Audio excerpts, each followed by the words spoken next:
Welcome back. All right, news of the day video for all you fine people on the internet today. Mostly coaching news, really.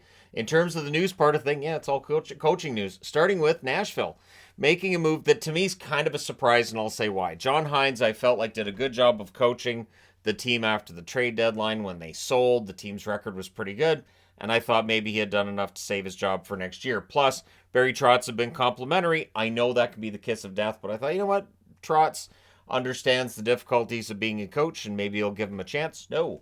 Andrew Brunette is brought in to replace him as head coach. Interestingly enough, Hynes still had a year left on his contract, so they're going to pay him for another year, which is another reason why I might have thought, they'll keep him around. But I guess Brunette was considered to be, one of those guys, if they don't pick him up now, then he probably would have gone elsewhere. So it'll be interesting to see if he has the effect that he had in Florida last year.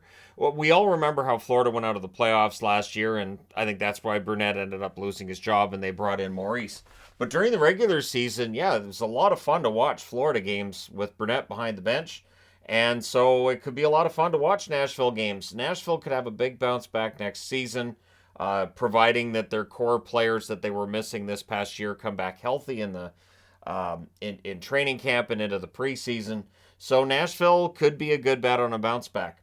The Washington Capitals are trying to do the same thing. So this is one of the worst kept secrets in terms of coaching hires. Spencer Carbery, who may have had his options out there.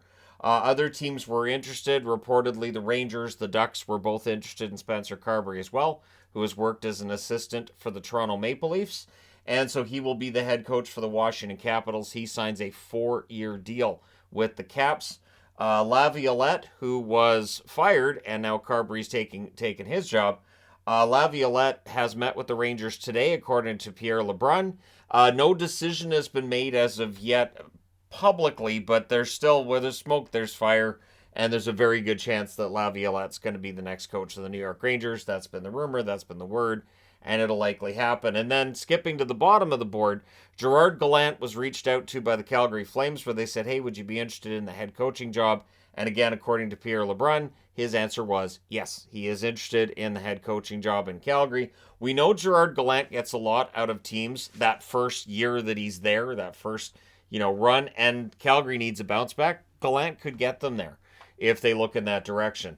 There are a lot of coaching options out there for Calgary, but Gallant would be an interesting one, especially with Conroy in now as the GM and just seeing how that new brain trust would work.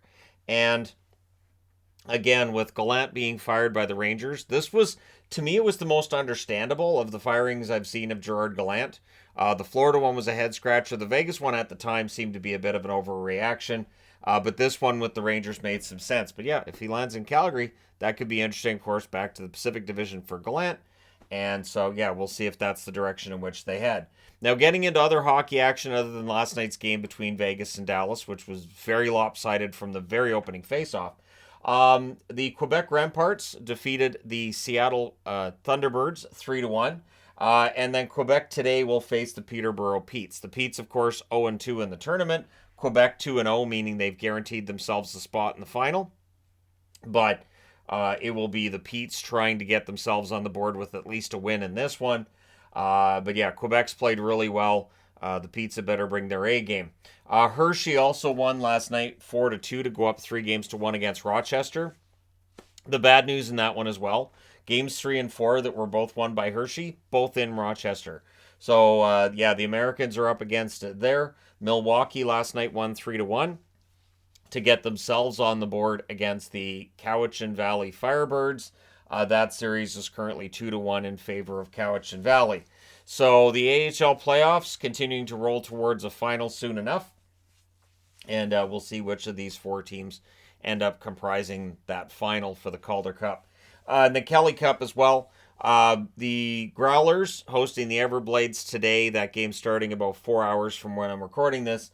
Looking to keep the season alive, those Growlers, as the Everblades are up in the series and looking to close things out. So we'll see what happens there. But let me know your thoughts in the comment section below as always. Don't forget to hit like and subscribe if you're browsing your way through. You just happened upon this video. Thank you guys so much for watching, for all your support. I will talk to you again soon.